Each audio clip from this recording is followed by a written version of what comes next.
నర్మద వల్లిని హాస్పిటల్కి తీసుకువెళ్ళడానికి స్కూటీ మీద వెళ్తూ ఉంటారు. ఇంకా వెంటనే సుకన్య ఈ విషయం చెప్పడానికి భాగ్యం ఆనందరావుకి ఫోన్ చేస్తుంది.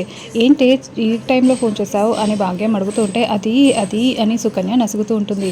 త్వరగా చెప్పే ఏంటి, ఏం చేసి చచ్చావు మళ్ళీ అని భాగ్యం అడుగుతూ ఉంటే అయిపోయింది, మన గుట్టు బయటపడిపోయింది అని సుకన్య అంటూ ఉంటుంది. అసలు ఏం జరిగిందో చెప్పవే తల్లి అని భాగ్యం అడుగుతూ ఉంటే వల్లిని హాస్పిటల్కి తీసుకువెళ్తుంది నర్మద. ఇప్పుడే బయలుదేరి వెళ్తున్నారు స్కూటీ మీద, మన గుట్టంతా బయటపడినట్లే ఇంకా అని సుకన్య టెన్షన్ పడుతూ ఉంటే ఆగవే ఆగు, ఇప్పుడు ఎలా అని భాగ్యం అడుగుతూ ఉంటుంది. ఈ విషయంలో మీరు ఏం చేయలేరా, ఏదో ఒకటి చేసే వాళ్ళని ఆపండి అని సుకన్య భాగ్యంకి చెప్తూ ఉంటే మేము ఇక్కడ ఉన్నాము, ఇప్పుడు మేము ఏం చేయగలమే, ఎలా మరి అని భాగ్యం టెన్షన్ పడుతూ ఉంటుంది. ఇంకా అప్పుడే సుకన్య సరే నేనే చేస్తాను అని ఏదో ప్లాన్ చెప్తూ ఉంటుంది ఫోన్లో.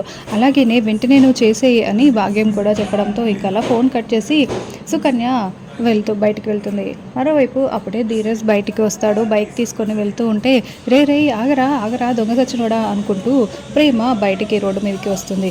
ఏంటే ఇలా వెంబడపడుతున్నావు అని ధీరజ్ అడుగుతూ ఉంటే నాకు చెప్పకుండానే వెళ్తున్నావేంట్రా, బాయ్ చెప్పలేదు ఏం లేదు, కనీసం వెళ్ళేటప్పుడు చెప్పాలి కదా, ఇంత ఎర్లీగా ఎందుకు వెళ్తున్నావు అని ప్రేమ అడుగుతూ ఉంటుంది. నిన్న నీకు బాయ్ చెప్పి వెళ్ళి నువ్వు ఎదురొచ్చినందుకే మీ నాన్న చేయి విరిగింది, గమనించావా అని ధీరజ్ మళ్ళీ ఏం జరుగుతుందో ఏంటో అని చెప్పలేదు అని అంటూ ఉంటాడు.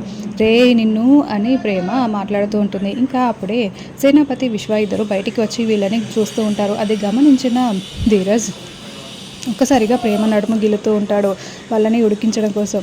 ఇంకా అలా రే ఏంట్రా ఏం చేస్తున్నావురా రోడ్డు మీద అని ప్రేమ అంటూ ఉంటే నా పెళ్ళం నా ఇష్టం అంటూ బుగ్గలు గిలుతూ ఉంటాడు. రే నాకు నొప్పిలేస్తుందిరా అని ప్రేమ అంటూ ఉంటుంది. ఓ నొప్పిగా ఉందా బంగారం అని దాన్ని తగ్గించే మంత్రం నా దగ్గర ఉంది అని ఒక్కసారిగా ప్రేమని హక్ చేసుకుంటూ ఉంటాడు. రే ఏంట్రా ఏం చేస్తున్నావురా అని ప్రేమ తిడుతూ ఉంటుంది.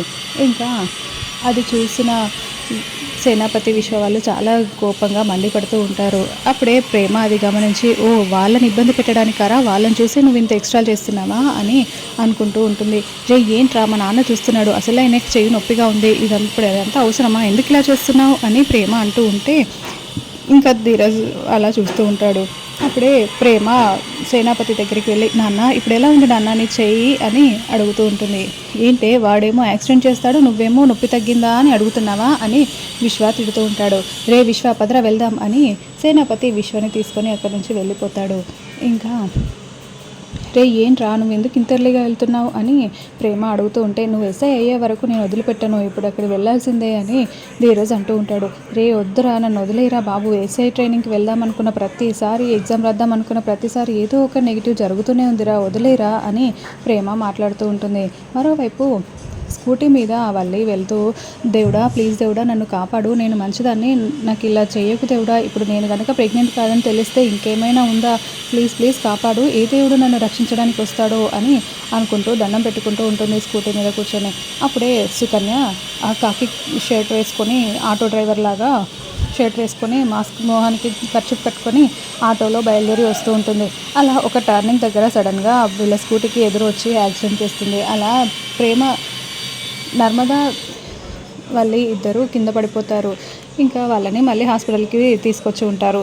నర్మదా చాలా ఇబ్బంది పడుతూ ఉంటుంది. అప్పటికే హాస్పిటల్లోకి వీళ్ళు రాగానే సుకన్య భాగ్యం ఆనందరావు వాళ్ళని కూడా తీసుకొచ్చి ఉంటుంది. ఇంకా వాళ్ళు మాట్లాడుకుంటూ ఉంటారు. వల్లికి స్పృహలో ఉండదు.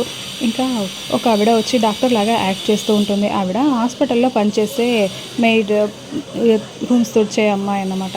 ఇంకా ఆమె వచ్చి నటిస్తూ ఉంటే ఈవిడనే నేను సెట్ చేశాను అని వల్లికి ప్రెగ్నెన్సీ పోయిందని చెప్పడానికి మేము సెట్ చేశాను అని సుకన్య చెప్తూ ఉంటుంది.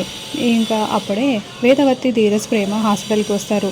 నర్మదా కుంటుకుంటూ రావడం చూసి ఏం జరిగిందే ఇలా నడుస్తున్నావేంటే అని వేదవతి అడుగుతూ ఉంటే అత్తయ్య ఇలా ఎక్కడి నుంచో ఒక ఆటో వచ్చి సడన్గా వచ్చి గుద్దింది, ఇలా యాక్సిడెంట్ అయింది అని నర్మదా చెప్పడంతో అయ్యో నీ పరిస్థితి ఇలా ఉంటే అసలే వల్లి కడుపుతో ఉందే, దాని పరిస్థితి ఇంకెలా ఉందో అని వేదవతి అంటూ ఉంటుంది. ఇంకా అదంతా విన్న సుకన్య వాళ్ళు వస్తున్నారు అని చెప్తూ ఉంటే అప్పుడే వల్లి లేచి నేను ఎక్కడున్నాను అని అనుకుంటూ సుకన్య నువ్వు కూడా వచ్చావా, అమ్మ మీరు కూడా స్వర్గానికి వచ్చేసారా నాతో పాటు, నేను ఎక్కడున్నాను అని అడుగుతూ ఉంటే నువ్వు ఇంకా చావలేదే, హాస్పిటల్ బెడ్ మీదే ఉన్నావు అని చూడు, ఇప్పుడు ఆ నర్మదాకి కూరలు తీసిన పాములాగా చేసి ఎలా ఆడిస్తానో, నువ్వు పడుకో మీ అత్తయ్య వస్తుంది అని చెప్పి వల్లిని పడుకోబెట్టి భాగ్యం ఇంకా రాగాలు పెడుతూ ఏడుస్తూ ఉంటుంది.